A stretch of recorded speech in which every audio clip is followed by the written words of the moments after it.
નમસ્કાર વિદ્યાર્થી મિત્રો, આપણે ધોરણ 9 ની અંદર જે આપણો અભ્યાસક્રમ છે, સિલેબસ છે, એની અંદર ચોથી કવિતા જે કર્ણના જીવન દર્શન ઉપર આપેલી છે અને એના દ્વારા આપણા જીવનની અંદર જે શ્રેષ્ઠ ગુણ હોવા જોઈએ, સારા માનવતાના મૂલ્યો હોવા જોઈએ, એ પ્રસ્થાપિત કરવાનો કવિનો હેતુ છે કે કર્ણ જે છે એ મહાભારતના જે શ્રેષ્ઠ પાત્રો છે એમાંનું એક પાત્ર છે. એટલે આ પાત્ર છે એ જેવી રીતે મહાભારતની અંદર અંકિત થયેલું છે એના કથાનક ઉપરથી, મૂળ કથા ઉપરથી કવિ રામધારીસિંહ દિનકરે આપણી કવિતાની અંદર એના જે શ્રેષ્ઠ ગુણો છે એ નાનકડા કાવ્યની અંદર સમાવી અને આપણા સુધી એના ગુણ પહોંચાડ્યા છે કર્ણના. એટલે એ વ્યક્ત કરે છે ત્યારે કવિ દિનકરજીએ કૃષ્ણ અને કર્ણ આ બેના સંવાદ રૂપે એની મહાનતા વ્યક્ત કરી છે કે ભાઈ કર્ણ જે છે એના જીવન દર્શનની અંદર એને મૂળ એના જે જીવનના આદર્શ બધા કેવા હતા. આપણે દેખેથી એવું લાગે કે ભાઈ એ સમયના તો રાજા રજવાડાઓ હતા અને એ રાજાઓ તો સુખ સુવિધાઓ, ભોગવિલાસ, આનંદ પ્રમોદ, મોજ શોખ આવી બધી જે જીવનશૈલી છે એ જીવનશૈલીની અંદર એ રાજાઓ જીવન જીવતા. તો કર્ણ પણ એવી રીતે પોતાનું જીવન એ વિચારો ધરાવતો હશે, એવું જીવન જીવતો હશે. વાસ્તવિક એ કર્ણના વિચારો જે છે એ વિચારોની મહાનતા એ આ કવિ આપણી કવિતામાં મૂક્યો છે. એટલે એની શરૂઆત એ ગયા ક્લાસની અંદર પણ આપણે શીખ્યા છે કે એની મહાનતા વિશેના જે ઉચ્ચ અને શ્રેષ્ઠ ગુણો છે એ શ્રેષ્ઠ ગુણો જે છે એ દિનકરજીએ પોતાના સંવાદની અંદર કૃષ્ણ દ્વારા વ્યક્ત કરાવ્યા છે. એટલે પહેલી વાત તો એ કે શ્રી કૃષ્ણ અને કર્ણ કા સંવાદ એ બે વાતચીત કરે છે. શ્રી કૃષ્ણ અને કર્ણ એ બે વાતચીત કરે છે અને વાતચીત દરમિયાન કર્ણ જે કૃષ્ણને જવાબ આપે છે, જે વાત કરે છે એના દ્વારા એના વિચારો વ્યક્ત કર્યા છે. કર્ણ કે આદર્શ, કર્ણ કે ઉચ્ચ વિચાર एवं महान आदर्श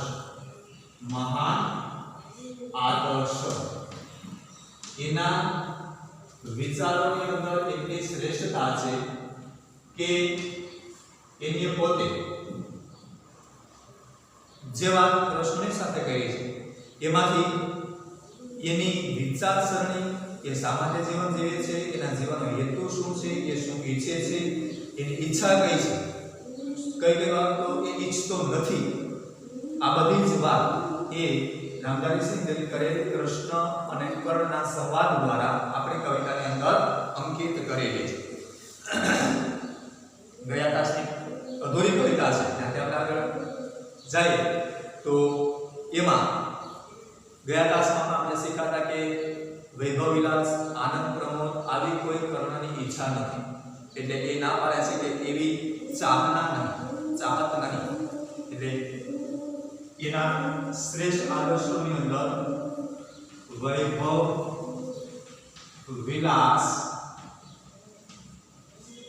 એવં આનંદ પ્રમોદ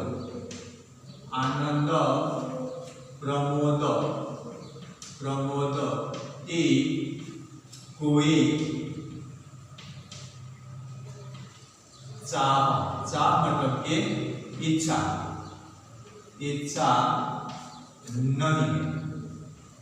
नहीं है. आप कौन कहे छे तो के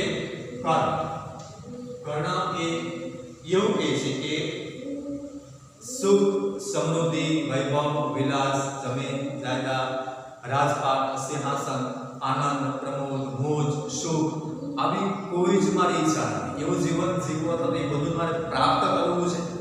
મારે રૂપિયા પૈસા જોઈએ છે, જમીન જાયદાદ જોઈએ છે, બંગલા જોઈએ છે, રાજમહેલ જોઈએ છે, રાજ્યનું સિંહાસન જોઈએ છે, આવી કોઈ ઈચ્છા નથી. એવું મારે કઈ જોતું નથી. આપણી ભાષામાં કહીએ તો એવી કોઈ મારી ઈચ્છા નથી.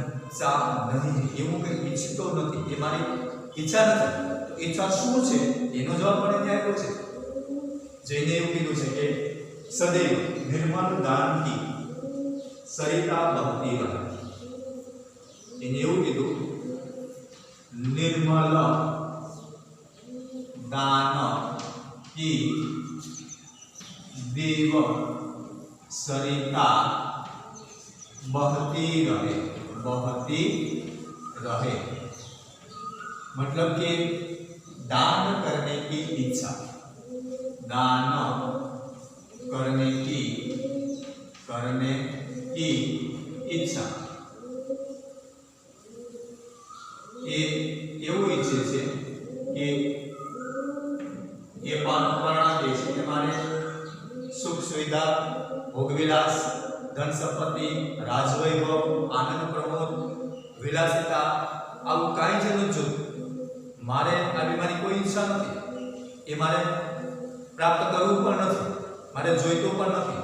મારી ઈચ્છા તો માત્ર હું દાન કરતો રહું, નિર્મળ સદૈવ મારા કર્મોથી જે હું કંઈ પ્રાપ્ત કરું છું એ બીજા વ્યક્તિઓને આપતો રહું, દાન કરતો રહું. મારે કોઈ પાસે જોતું નથી તો હું બીજાને આપતો રહું. આ મારી ઈચ્છા છે. અને એ દાન કરવાની પણ એને જે નાનકડી પણ સરસ વાત કહે છે કે નિર્ધન કો ભરતી રહે. ગરીબ માણસોને દાન કરવાની ઈચ્છા. નિર્ધન જેની પાસે ધન નથી એવા લોકોને મારે દાન કરવું છે કે જેને ખરેખર એ દાનની જરૂરિયાત છે, જેને એની આવશ્યકતા છે, એવા વ્યક્તિઓને હું દાન કરવા ઈચ્છું છું. નિર્ધન કો ભરતી રહે સદા. વિરાકાશમાં આપણે આ શીખાતા સુધી कि भाई निर्धन व्यक्तियों ने हम दान आपको रहूं આવી મારી ઈચ્છા છે. गरीब लोगों को कुछ दान देने की इच्छा. अपनी भाषा में कहिए तो ये क्या है कि गरीब लोगों को दान करने की इच्छा. कुछ गरीब लोगों को देना, गरीब लोगों को देना. आपन कोण કહે છે તો કે કર્ણ એવું કહે છે કે મારી પાસે જે કાંઈ છે અથવા તો જે મારી મહેનતથી, પરાક્રમથી, શૌર્યથી જે કાંઈ પ્રાપ્ત કરું છું એ હું ગરીબ લોકોને દેતો રહું. એ મારી ઈચ્છા છે. જો આગળ तुच्छ है राज्य. तुच्छ है राज्य क्या है? केशव. तो कृष्ण ने केशव कहने संबंधे है. मतलब कि ये वर्ग केशव कृष्ण घણા બધા નામ છે. એ માનું એક નામ કયું છે? કેશવ. તો કે કૃષ્ણ ને કહે છે કે તુચ્છ है. રાજ્ય તો તુચ્છ વસ્તુ છે. એ મારા માટે કોઈ મહત્વની વસ્તુ નથી. ભલે બીજા માટે રાજવૈભવ, વિલાસિતા, આનંદ પ્રમોદ, રાજસિંહાસન, રાજપાટ, રાજમહેલ આ બધું એના માટે મહત્વનું. મારા માટે તો તુચ્છ વસ્તુ છે. મારા માટે કોઈ મૂલ્યવાન વસ્તુ નથી. તુચ્છ છે. રાજ્ય ક્યાં હે? કેશવ. રાજપાટ એ શું છે? તુચ્છ વસ્તુ છે. એ મારે શું કરવું? પાતા ક્યાં નર પર પ્રાપ્ત વિભવ, ચિંતા પ્રભુત, અત્યંત હાસ, કુછ ચાકચિત્ય, કુછ ક્ષણ વિલાસ. માણસ, ઇન્સાન આ બધું પ્રાપ્ત કરીને શું મેળવે છે? પણ એ કૃષ્ણને કહે છે કેશવ રાજપાટ, વૈભવ વિલાસ, આનંદ પ્રમોદ આ બધું જ પ્રાપ્ત કરી પાતા ક્યાં નર માણસ પાના એટલે પ્રાપ્ત કરે. શું મેળવે છે એમાંથી માણસ શું મળે છે? કુછ ક્ષણ કેટલાક દિવસો લગી, અમુક એક સમય સુધી જ એ વસ્તુ એને આનંદ આપે છે. કાયમી આનંદ નથી આપતો. એને ઉચ્ચ વિચારો છોકરાઓ એને રજૂ કર્યા છે કર્ણએ પોતાના કે આપણું જીવન છે ને ક્ષણભંગુર છે, કાયમી નથી, કોઈ આપનાર નથી. તેનો કહેવાનો મતલબ એવો છે આપણું આયુષ્ય જે આ સુધી છે ત્યાં સુધી આપણે જીવિત છીએ, પણ એ અમુક એક સમય સુધી આ બધી વસ્તુઓ રાજ, વૈભવ, આનંદ પ્રમોદ, જમીન જાયદાદ, રૂપિયા પૈસા, ગાડી બંગલા આ બધું વૈભવ છે એ અમુક એક સમય સુધી જ આપણને સુખ આપે છે, કાયમી નહીં. મૃત્યુ પછી આમાંની એક પણ વસ્તુ આપણને સુખી ના કરી શકે એવું કહે છે. કર્મનો કહેવાનો મતલબ એ છે કે આ જીવન એ માત્ર ને માત્ર કેટલાક સમય સુધી મનુષ્ય અવતાર છે ત્યાં સુધી કદાચ આપણને સુખ આપી શકે. આગળ આત્માના સંતોષ માટે એ જરૂરી નથી. એટલે મારા માટે બધી વસ્તુ તુચ્છ છે. ચિંતા પ્રબુદ્ધ અત્યલ્પ હાસ અતિ અલ્પ અત્યલ્પ જૈવું લખ્યું છે અત્યલ્પ અત્યલ્પ એની સંધિ છૂટી પાડી આપે છે લખો અતિ અલ્પ અતિ પ્લસ અલ્પ ખૂબ જ થોડું અતિ એકદમ વધારે અતિશય અલ્પ એટલે થોડું હાવ સામાન્ય અતિ અલ્પ સમયમાં પૂરતો એ સુખ આપે છે આપણને.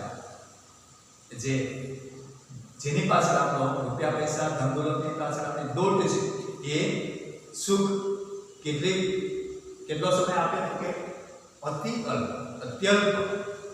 બાકી તો ચિંતા પ્રભુત જેમ કીધું બાકી તો એ આપણને ચિંતા કરાવે. જેમ આપણે વૈભવ વિલાસની વધારે ઈચ્છાઓ રાખશું એટલા અંશે આપણી ચિંતાઓ વધતી જાય છે. ચિંતાઓ વધારે કરાવે છે કેમ કે આપણે આ જોઈએ છે સુખ જોઈએ છે વૈભવ જોઈએ છે રાજમહેલ જોઈએ છે રાજપાટ જોઈએ છે સિંહાસન જોઈએ છે સમૃદ્ધિ જોઈએ આ બધું જ જોઈએ છે. જેટલા અંશે એ વધારે ઈચ્છાઓ આપણે કરીએ છીએ એટલા અંશે આપણી ચિંતાઓ એ વધતી જાય છે એવું કર્ણ કહે છે. અને છેલ્લે તો એ આપણી સાથે તો રહેવાનું નથી. એટલી બધી ચિંતાઓ કરવાથી એટલી બધી એ વસ્તુ પાછળ આપણી ઈચ્છાઓ રાખવાથી એ કદાચ આપણને મળે પણ તો પણ કેવું છે તો કે કુછ ચાક ચેક્યા કુછ ક્ષણ વિલાસ કેટલાક ચાક ચેક્યા મતલબ કે ક્ષણિક કુછ ક્ષણ વિલાસ થોડા સમય માટે આપણે એ આનંદ આવે સુખ આવે વિલાસ આવે સુખ આનંદ મોજ સુખ એ બધું ક્ષણિક હોય છે. અમુક સમય પૂરતી જ આપણને એ સુખ આપે છે. અને આત્માના સુખ માટે આપણે શું કરવું જોઈએ એનો નિર્દેશ એ તરફ છે કર્ણ કે આપણે આત્મિક સુખ માટે શું કરવું જોઈએ. જો પર યહ ભી યહી ગવાના હૈ કુછ સાથ નહીં લે જાના હૈ. અને જે કંઈ આપણે એની પાછળ દોટ મૂકી છે રૂપિયા પૈસા ધન દોલત વૈભવ વિલાસ જમીન જાયદાદ રાજપાટ સિંહાસન આ બધાની પાછળ આપણું આયુષ્ય આપણું જીવન ખર્ચીએ છીએ એ બધું જ અહીં જ રહેવાનું છે. આપણી સાથે કંઈ જ આવવાનું નથી. એટલા માટે પરંતુ વહ ભી યહી ગવાના ગવાના ખોઈ દેવું ગવાના ખોઈ દેવું આઈના આપણે મૂકીને જવાનું છે. એટલે એમાંની કોઈ પણ વસ્તુ આપણી સાથે આવતું નથી. મૃત્યુ સમયે મૃત્યુ થઈ ગયા પછી આપણી આત્મા છે એ આપણા આત્માની સાથે આમાંની એક પણ વસ્તુ આવતી નથી. આપણે ઘણી વખત એવું કહેતા હોઈશું કે ભાઈ ઉપર લઈ જાઓ ઉપર પ્રતિબંધ છે અહીંથી કોઈ ક્યારે કોઈ લઈ જઈ શકવું નથી. ઈશ્વરે એવી ઓટોમેટિક સિસ્ટમ ગોઠવેલી છે કે જે કાંઈ મેળવીએ છીએ આ જીવન દરમિયાન એ આયનાએ પ્રાપ્ત કરીએ છીએ અને આયનાએ છોડીને જાઓ આપણે ત્યાં કંઈ સાથે લઈ જઈ શકતા નથી. એટલા માટે કર્ણ કહે છે કે એ સબ યહી ગવાના જે કાંઈ આ સુખ વૈભવની પાછળ આપણે જિંદગી જીવીએ છીએ એ મેળવવાની છે આપણી આતુરતાઓ છે એ બધું પાછું આયનાએ છોડીને જવાનું છે. કાંઈ સાથે આવવાનું તો નથી. કુછ સાથ નહીં લે જાના હૈ અને એ કંઈ જ આપણે સાથે લઈ જતા નથી. મુझसे मनुष्य जो होते हैं कंचन का भार न ढोते हैं. કર્ણ એવું કીધું પોતાની વાત કરી કે મારા જેવા મનુષ્યો છે ને એ એવું વિચારે છે કે ભાઈ કંચન કે ભાર ન ઢોતે. કંચન એટલે આપણું સોનું થાય. કંચન મતલબ કે સોના એટલે રૂપિયા પૈસા વૈભવ સોનું ચાંદી ઝવેરાત આ બધી એની અંદર આવી બધું છે.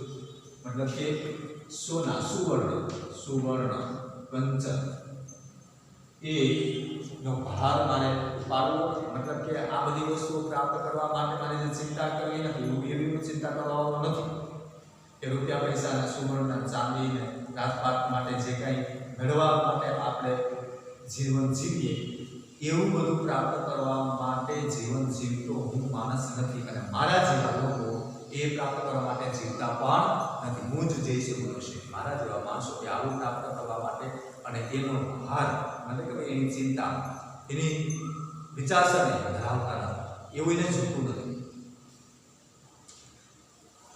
होते हैं कंचन का भार न ढोते हैं पाते हैं धन बिखराने को लाते हैं रतन लुटाने को.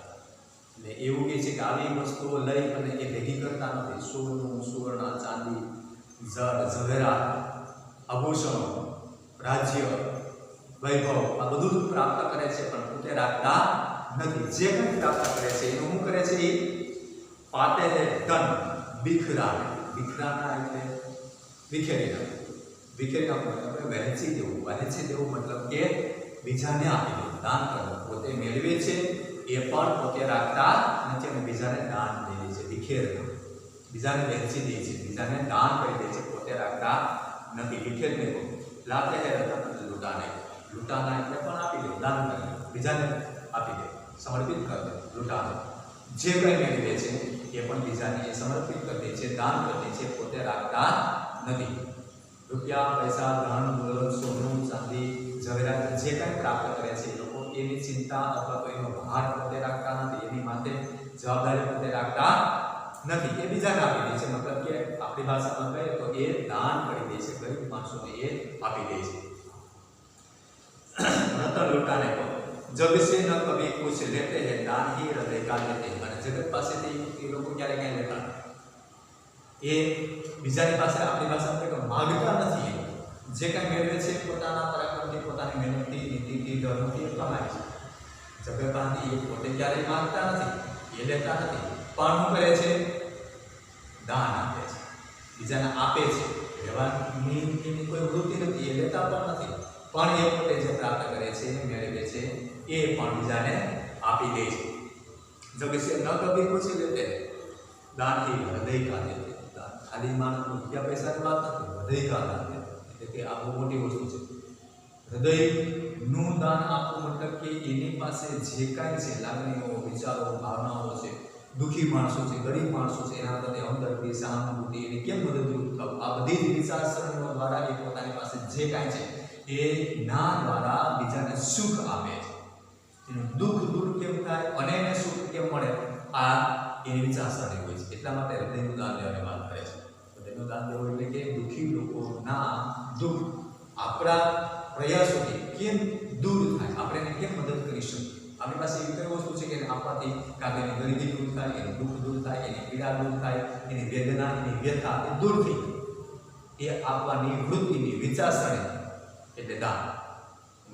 વૈભવ પણ આવી જાય, ધન સંપત્તિ પણ આવી જાય, વિચારસરણી પણ આવી જાય અને પોતાનાથી જે કાંઈ થાય એ શક્તિ એને આપવી, આનું નામ એ હૃદયનું દાન છે. તમામ પ્રકારનું આપણી ભાષામાં કહીએ તો તન, મન, ધન જ્યાં જેને ઘટતું હોય એ પ્રમાણે એને દાન આપવાની એની વિચારસરણી. ઉચ્ચ માનવીય મૂલ્યો કર્ણ એ પોતાના વિચારો કૃષ્ણને રજૂ કરે છે. આગળ વિચાર ધરાવતા અમારા જેવા લોકો છે એ બીજાને દાન આપે છે. સમાજ પાસેથી, લોકો પાસેથી ક્યારેય કંઈ લેતા નથી. प्रसादों के कनकाभ शिखर होते कबूतरों के ही घर, महलों में गरुड़ न होता, कंचन पर कभी न सोता. जो उदाहरण है कितनी सरस बात करी. प्रसादों के कनकाभ शिखर, प्रसाद, प्रसादों એટલે महल, प्रसाद એટલે महल થાય. હિન્દીની અંદર પ્રાસાદ નો શબ્દ લખેલો છે અને પ્રસાદ પણ. પ્રાસાદ, પ્રાસાદ, महल, महल રાજા મહારાજાઓને રહેવા માટેનો જે વિશાળ આલિશાન બંગલો છે આજની ભાષામાં કહીએ એનું નામ પ્રાસાદ કહેવાય છે. એને શું કહેતો કે રાજમહલ. મહલ, પ્રાસાદ એ મહલોની અંદર એ મહેલ અમારા માટે કંઈ કામનું નથી. એ પોતાની ઉપમા આપે છે અને મહેલોની અંદર કોણ રહે છે એનું પણ ઉદાહરણ છે. ઉપમા આપી છે બે. જો પ્રસાદો કે કનકાભ શિખર, ઊંચા ઊંચા રાજમહેલના શિખર ઉપર એ તો શું છે તો હોતે હે કબૂતરો કે એ તો કબૂતરોને રહેવા માટે એના ઘર હોય છે. કનકાભ એના ઊંચા ઊંચા શિખરો છે એની પર કબૂતર રહે છે. મતલબ કે જે કબૂતર જે વિચારસરણી ધરાવતા લોકો છે એના માટે એ રાજમહેલની કિંમત છે, અમારા માટે નહીં. એ પોતાને કોની સાથે સરખાવે છે તો કે ગરુડની સાથે. જો કબૂતરો કે મહલો ને ગરુડ ન હોતા, એ મહેલની અંદર ગરુડ ન રહી શકે, કબૂતર રહી શકે. મહેલના શિખરના કનકાભ એ ઘર બનાવે કોણ? કબૂતર. ગરુડ માટે એ ઘર નથી. શા માટે? તો ગરુડ તો ઊંચા ઊંચા પર્વતો, શિખરો, ઊંડી ખીણોમાં વિહરનાર પક્ષી છે. એને તો ટૂંકું પડે. રાજમહેલ એના માટે સામાન્ય ઊંચું ઊંચું આકાશમાં બધું ઉડતું હોય રાજમહેલ નાનકડું એવું દેખાય અને ક્યારેક ના પણ દેખાય કેમ કે ઊંચા ઊંચા શિખરો ઉપર એ ઉડવાળું પક્ષી છે. એની જેમ કલર એ છે કે અમારા જેવા લોકો છે ને એને આ રાજમહેલ તો બંધનવાળી વસ્તુ છે. એ તો નામ એવું લાગે એના માટે અમારે કોઈ મૂલ્ય નથી. ગરુડની જે વિશ્વ પલકો કરવાના માણસો છે એટલે એ રાજમહેલનો અમારા માટે કોઈ જ મૂલ્ય નથી. કનકાળવાળા ઊંચા ઊંચા શિખરોવાળા ઊંચા બનાવેલા રાજમહેલ એ જેમ કબૂતરને રહેવાના ઘર છે એવી જ રીતે સીમિત વિચારસરણી ધરાવતા લોકો માટે કદાચ રાજમહેલ એ મહેલ હશે. અમારા માટે કાંઈ નથી. અમારા માટે એ મૂલ્ય જ કાંઈ નથી. કેમ કે બધું ગરુડની જેમ આકાશની અંદર ઉડીકું પર્વતોની અંદર વિહાર કરવાવાળા માણસો છીએ. એટલે એ પોતાના જીવનને ગરુડની સાથે સરખાવે. રાજમહેલો ને કોણ રહેતા હૈ તો કે કબૂતર, सामान्य जन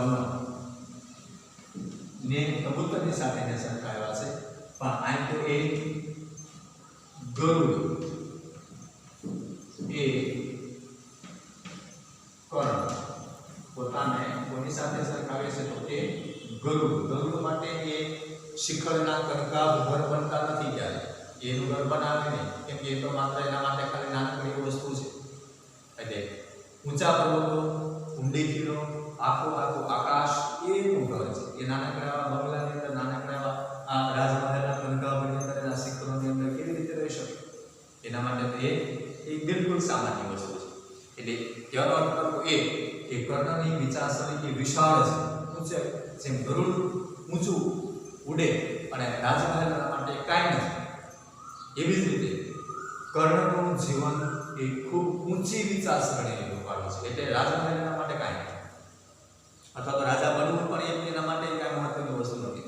રાજકુમાર બનવું એના માટે કાંઈ મહત્વની વસ્તુ નથી. એની સાથે કોઈ લેવા દેવા નથી. એ બધી સામાન્ય વસ્તુ થઈ એના માટે.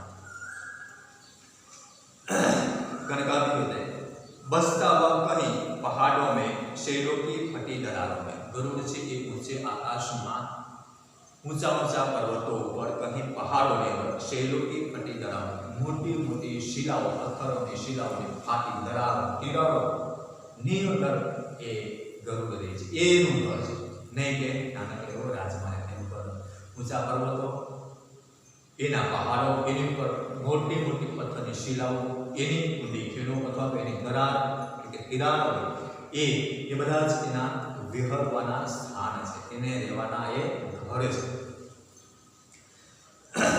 होकर समृद्धि सुख के अधीन मानव होता नित तपः क्षीण सत्ता किरीट मणिमय आसन करते मनुष्य का तेज हर. होकर समृद्धि सुख के अधीन मानव होता नित तपः क्षीण सत्ता किरीट मणिमय आसन करते मनुष्य का तेज हर. मानस जेटला अंशे सत्ता समृद्धि वैभव प्राप्त करे एटला अंशे एनी अंदर ए वधारे डूबी जाय छे. ए तेनुं तप क्षीण थई जाय छे एवुं कहे छे. माणसे तपस्वी बनવું હોય તેજવંત बनવું હોય તો આ બધી વસ્તુમાં તેને બહાર નીકળી આવવું પડે અથવા તેને તુચ્છ ગણવી પડે કે બધી સામાન્ય વસ્તુ છે.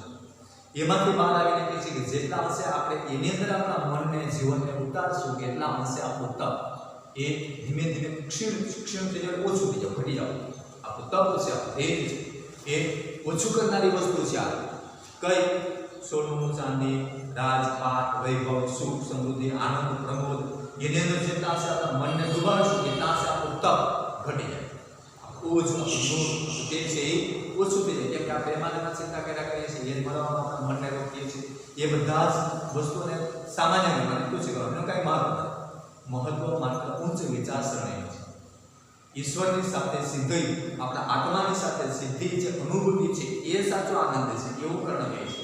એટલે આ તો બધી ભૌતિક વસ્તુઓ છે, આપણા શરીરને સુખ આપનારી વસ્તુઓ છે. આત્માને તો ક્યારે સુખ મળે કે જ્યારે આપણે ઉચ્ચ વિચારસરણીથી સારા આદર્શ મૂલ્યોથી ઈશ્વર એ આપેલા મૂલ્યોનું પાલન કરી અને આત્માને સુખ આપીએ એ સાચું સુખ છે. કર્ણ તો કહેવાનું છે આ બધી ભૌતિક વસ્તુથી આત્મિક સુખ નહીં મળે. એ તો શારીરિક સુખ તો આ જગતની અંદર રહીએ છીએ એ આર્થિક સુખ આપણને મળશે. આત્માના સુખ માટે તો ચિરસ્થાયી લાંબી શાંતિ જોઈએ. મનને ઊંચે વિચારો સુધી આપણે લઈ જવું પડે એટલા અંશે આપણે આ બધી વસ્તુમાં જેટલા અંશે વધારે મન ખૂંચાડશું, જેટલું વધારે વિચારશું એટલા અંશે આપણું તપ ક્ષીણ થઈ જાય, ઓછું થઈ જાય. ક્ષીણ ભોજન કમ ભોજન એવું કીધું. ક્ષીણ ભોજન કમ ભોજન. કમ એટલે કે ઓછું થઈ જાય, ઘટી જાય. કમ ભોજન ઘટી જાય, ઓછું થઈ જાય, પ્લીઝ એવું કહી શકો. વાત એ સાચી છે કેમ કે આપણું જીવન આખે આખું આની પાછળ ફસી નાખીએ તો આપણું જે સાચું આત્મિક સુખ છે ત્યાં સુધી આપણે પૂગતા નથી. તે જ બરાબર. નર વિભવ જેટલું લલચાતા હે પર વહી મનુષ્ય કો મનુજ કો પતા. પછી ધન સંપત્તિ વૈભવ માટે આપણે લલચાઈ જઈએ છીએ, લાલચની અંદર આવી જઈએ છીએ, રૂપિયા પૈસા મેળવવા માટે આપણું મન એમાં મારે છે અને સાચું મનુષ્ય એ ગુમાવી દઈએ છીએ. સાચી માનવતા આપણે ધીમે ધીમે કરતા કરતા ઓછી થઈ જાય અથવા તો ગુમાવી દઈએ છીએ. ચાંદની પુષ્પ छाया में पल नर गले बने सुमधुर कोमल पर अमृत क्लेश का पिए बिना आतप अंगड़ में जिए बिना. જે માણસ ક્યાંય તડકા ટાઢ વરસાદ અથવા સંઘર્ષની સામે પડતા નથી એનું જીવન એકદમ ફૂલ જેવું, ચાંદની જેવું. ચાંદાનો ઉજવાળો આપણને ક્યારે ગજાડશે ને, ફૂલ આપણને ક્યારે લાગશે નહીં, એનાથી આપણને કંઈ દુઃખ નહીં થાય. એટલે કોમળ છે, સ્મૃત વસ્તુ છે, કોમળ છે, પાછું ભાવ તે જેના જીવનમાં સંઘર્ષ નથી એનું જીવન તો આખું મૃદુ છે, ફૂલ જેવું છે, કોમળ જેવું છે. સંઘર્ષ વિનાનું જીવન ક્યારેય વિકસિત થતું નથી. એટલા માટે સંઘર્ષ કરી પહાડોની સાથે ટક્કર લઈને એ સાચું જીવન છે. કર્મ અર્થ એવો છે ખાલી રાજમાર્ગની અંદર રહી સુકોમળ રહી અને આનંદભાઈ માત્ર સુખમાં જીવન જીવવું એ તો સામાન્ય વાત છે. એ ક્યાં કોઈ મહાનતાની વાત છે, એ ક્યાં કોઈ શ્રેષ્ઠ વાત છે. એ દોર કોઈ જીવી શકે છે સુખની અંદર, વૈભવની અંદર, વિલાસિતાની અંદર, સુખની અંદર આરોડવું, એમાં ક્યાં કરવાની વાત છે. પરંતુ જ્યારે દુઃખ આવે, આપત્તિ આવે, સંકટ આવે છતાં પણ એને સંઘર્ષ કરે અને જીવન જીવવું અને દાન દેવું, પોતાના માટે અને બીજા માટે જીવન જીવવું, આ સંઘર્ષ અને એ જ આપણને ઉચ્ચ વિચાર તરફ લઈ જાય છે. એટલા માટે એને ફૂલ ને એવા ઉદાહરણ ચાંદની એ તો સામાન્ય વસ્તુ છે, મૃદુ વસ્તુ છે, એ બધી કોમળ વસ્તુ છે. પણ અમૃત ક્લેશ કાપીએ વિના આતપ અંધડ મેં જીએ વિના. અમૃત ક્લેશ, કલમ, ઝઘડાઓ, આ બધી વૈર મનુષ્ય, ઘણી બધી ચિંતાઓ, સામાજિક, માનસિક, આર્થિક, શારીરિક ઘણી બધી સંઘર્ષની અંદરથી જે એનું ઝેર છે તે અમૃત બનાવી નાખે. ક્લેશ કા અમૃત પીએ વિના કોઈ માણસ આગળ નહીં આવી શકે, એના આત્માને સુખ ના આપી શકે. આત્મિક સુખ માટે આ બધી જ બાબતોને આપણે ઓછું મહત્વ આપીએ અને સીધી સીધું આત્મિક સુખને વધારે મહત્વ આપવું જોઈએ. વહ પુરુષ નહીં કહલા શકતા, વિઘ્નો કો નહીં લા શકતા. સુખની અંદર ઉછરેલા માણસો ક્યારેય વિઘ્નોની સામે ટક્કર નહીં લઈ શકે, દુઃખની સામે ઝઝૂમી નહીં શકે. એના માટે તો માણસે સંઘર્ષ કરવો પડે, પહાડની જેમ ટક્કર લે એની જેમ મજબૂત થઈ જવું પડે મનથી. અને એવી રીતે મજબૂત મન ધરાવતા વ્યક્તિઓ એ શ્રેષ્ઠ જીવન જીવી શકે છે, શ્રેષ્ઠ વિચારોથી આગળ જઈ શકે છે. ખાલી સામાન્ય વિચારસરણી અથવા તો મૃદુ અથવા તો કોમળ વિચારસરણીવાળા લોકો એ વિઘ્ન ટાળી શકતા નથી. આપત્તિ, દુઃખ, સંકટ આવે તો હારી જાય છે, નિરાશ થઈ જાય છે, કેમ કે એની સામે સંઘર્ષ કરવાની ક્ષમતા હોતી નથી. उड़ते जो जंजावातों में, पीते जो वारी प्रपातों में, सारा आकाश अयन जिनका, विश्वर भोजन भोजन जिनका. આકાશની અંદર ઉડવાવાળા જે હોય, ઝંઝાવાતો તોફાનોની સામે ટક્કર લેવાવાળા જે માણસો હોય, મતલબ કે આ એને ખાલી ઉદાહરણ ટૂંકમાં હોય કે ગમે તેવું વાવાઝોડા આવે સામે ટક્કર લે. એટલે કે આપણા જીવનની અંદર બાળકો ઘણા બધા સમય, ઘણી બધી વખત એવા પ્રસંગો આવતા હોય છે કે આપણે એ નાસીપાસ કરી દઈએ, હતાશ થઈ જાય, નિરાશ થઈ જાય, કેમ કે આપણે એની સામે સક્ષમ રહેવાની ક્ષમતા હોતી નથી. એ વિચારસરણી મજબૂત કરવા માટે આપણું મન મજબૂત કરવું પડે, આપણા વિચારોને શ્રેષ્ઠ કરવા માટે. ગમે એવા ઝંઝાવાત આવે, ગમે તે દુઃખ આવે, ગમે તે આપત્તિ આવે, વિપત્તિ આવે, સંકટ આવે, તો પણ અડગ મનને અડગ રાખે તેની સામે ઝઝૂમવું એ શ્રેષ્ઠ માનવતા છે. એવું કરવું છે શ્રેષ્ઠ માનવતા. શ્રેષ્ઠ આદર્શ એ છે કે ગમે એવા દુઃખ, આપત્તિ, સંકટ, વિપત્તિ, પીડા, વ્યથા આવે તો પણ એમાંથી હિંમત આવે, નાસીપાસ થયા એની સામે ઝઝૂમવું અને એમાં સફળ થવું, આ મજબૂત મનથી માણસ થઈ શકે છે. સારા આકાશ અયન જીતતા, જેનો આકાશ એનું ઘર છે, અયન ફરવાનું, વિહરવાનું છે. ખાલી રાજમહેલ, વૈભવ, બગીચાઓ, ગુણગાન એનું સ્થાન નથી, આકાશની અંદર ઉડવાનું. મતલબ કે આખા વિશ્વ ફલકનું વિચારવાળા માણસો છે, એ ઘર છે. વિષધર ભોજન જીવતા, વિષધર એટલે સાપ, વિષ એટલે આપણે ઝહર, વિષ મતલબ ઝહર, વિષ મતલબ કે ઝહર, જ્યાં સાપ રહે છે. વિષધર ભુજંગ મતલબ કે સાપ, ભુજંગ સાપ. અને સાપની પાસે તો આપણે માત્ર ઝેર ની અપેક્ષા હોય, સાપ પાસે શું હોય? ઝેર. હવે એ સાપને ઝેર તો જેનું ભોજન છે, મતલબ કે આવા ઝેરી બાબતો છે આપણા જીવનની અંદર. આ તો ખાલી રૂપમાં આપી છે સાપની ને ભુજંગની ને, કે સાપ કેમ ઝેરીલો છે. એવી જ રીતે આપણા જીવનની અંદર ઘણા બધા એવા દુઃખ આવે, આપત્તિ આવે, સંકટ આવે કે આપણા ઝેરી રીતે આવે, અને એ રીતે ભોજન કરે છે, કારણ કે એની અંદર ગળી જાય છે, ભોજન કરી જાય છે, એ અમને ભરાવી શકતા નથી. એવી રીતે આપણા જીવનની અંદર આવતા દુઃખ, આપત્તિ, સંકટ એ આપણા જીવનમાં પી છે, ઉતારી છે. દુઃખને, સંકટને, વ્યથા, પીડા સહન કરી દો અને મજબૂત મન રાખીને એમાંથી બહાર આવો. આનું નામ સમજ. અને એ ઉચ્ચ વિચારસરણી દ્વારા માણસ એ આત્મિક સુખ સુધી પહોંચી શકે. એ તેનું સાચું સુખ છે, કારણ એવું કહે છે. એટલે એ સાચા સુખ સુધી પહોંચવા માટે આ બધી જ પરિસ્થિતિઓનો માણસે સામનો કરવો પડે, અને પછી એમાંથી બહાર આવી સંઘર્ષ કરી અને માણસ એ આત્મિક સુખ પ્રાપ્ત કરી શકે છે. વેધી હણીબંધ છૂડાતે ને ધરતીકાર હૃદય છૂડાતે. અને એવા જ માણસો આ ધરતીમાંથી ઝેર રૂપી, જે કાંટાઓ રૂપી, જે અધર્મ છે, અનીતિ છે, દુરાચાર છે, એને હટાવી. એની એક ક્ષમતા હોય છે કે અનીતિ, અધર્મ અથવા તો દુરાચાર, અત્યાચાર આ બધી જ બાબતોને સામે સક્ષમ લડી શકે એવી વિચારસરણી, એવી મજબૂત એનું મન એ રાખી અને બધી જ બાબતોની સામે સક્ષમ રહી શકે છે, અડીખમ ઉભા રહે છે. વેદી અને બંધ છૂડાતે ગમે એવા ઝેરીલા સાપને પણ છોડાવી શકે છે, એમાંથી મુક્તિઓ પામી શકે છે. એટલે આવા માણસો છે એ ગમે એવા સમયે ગમે એને બચાવી શકે છે, એને મદદ કરી શકે છે. પોતાના મનના મજબૂત મનોબળથી, એ તાકાતથી ગરીબ લોકોને, દુઃખી લોકોને સહાય કરે છે. પોતાનું વિચાર ભલે પોતા પર દુઃખ આવે પણ બીજાને બચાવી લે છે. આવી ઉચ્ચ વિચારસરણી કરનાર છે. એટલા માટે કહે છે કેશવ, આ બધી મારા માટે તો હે કૃષ્ણ, આ બધું મારા માટે તુચ્છ છે. આવી સંઘર્ષમય જિંદગી એ અમારી જિંદગી બની ગઈ છે. આવું આપત્તિ, દુઃખ બીજા લોકોને બચાવવા માટે ભલે અમારી પર સંકટ આવે તો અમે સહન કરીને પણ એને ક્ષમતાઓ, એને અમે ટક્કર લઈને બીજાને સુખ આપવું એ અમારી જીવનસરણી બની ગઈ છે. એટલે એ કૃષ્ણને પોતાની આવી વાત કરે છે. ધરતીકાર હૃદય જુદાતે, એવા જ માણસો શ્રેષ્ઠ અને સુંદર ધરતીનું નિર્માણ કરે છે. મેં ગરુડ કૃષ્ણ, મેં પક્ષીરાજ. કૃષ્ણ કહે છે કે કૃષ્ણ કેશવ ગરુડ જેમ આકાશમાં એવી રીતે ઉડવાવાળો ઉચ્ચ વિચારસરણીનો માણસ, સંકુચિત માણસ અથવા સંકુચિત નાના એવા વિચારો ધરાવવાળો વ્યક્તિ એવું નથી. પક્ષીરાજ, પક્ષીઓનો રાજા છે. એવી રીતે આ લોકોની અંદર રહેતા જે માણસો છે એની અંદર શ્રેષ્ઠ વિચારસરણી વાળા લોકો છે ને, એવી વિચારસરણી મારી છે. સામાન્ય આવી રૂપિયા, પૈસા, ધન દોલત એવી મોહમાયામાં ફસાવાનો વ્યક્તિ નથી. એની મને કોઈ લાલસા નથી, એવું વિચારવાળો વ્યક્તિ હું નથી. પક્ષીરાજ એમ ગરુડ છે, એ રીતે મારી વિચારસરણી બીજા લોકો કરતાં કાંઈક જુદી છે. મેં ગરુડ કૃષ્ણ, મેં પક્ષીરાજ. સિર પર ન ચાહે મુझे ताज, दुर्योधन पर है विपद घोर, सकता न किसी विश्व से छोड़.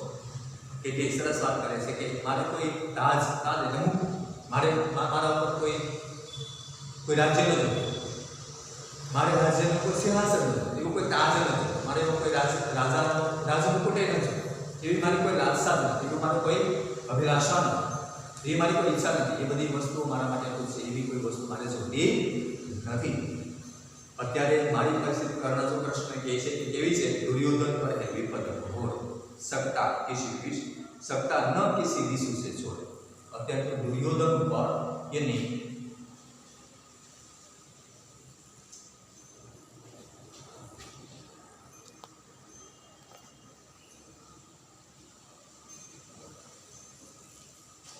દુર્યોધન ઉપર ઘોર સંકટ છે, એટલે કોઈ વિષ કોઈ ઝાહેરને છોડી શકે એમ જ નથી, એટલો એ ઝેરથી વિખરાઈ ગયો છે. મતલબ કે આપત્તિ દુઃખ સંકટ એને ઘેરી વળ્યું છે, કોઈ રીતે બચી શકે એમ નથી કરવા. એટલે મારી ફરજ એ છે કે મારે દુર્યોધનને બચાવો, કેમ કે એ નવીને મિત્ર માને છે અને દુર્યોધને કર્ણને સહાય કરી રહી છે. એટલા માટે મારું સમગ્ર જીવન એ દુર્યોધનને સમર્પિત કરવું એ મારી નૈતિક ફરજ છે. કિસી વિષ તો છોડ રણખેત પાટના હે મુझको અહિપાસ કાટના હે મુझको. અને એના માટે દુર્યોધન માટે રણક્ષેત્રની અંદર જઈ યુદ્ધ મારે કરવાનું છે. પછી પરિણામ જે આવે દુર્યોધન માટે મારે યુદ્ધ ક્ષેત્રમાં જવાનું છે. એને બચાવવા માટે મારા પિતા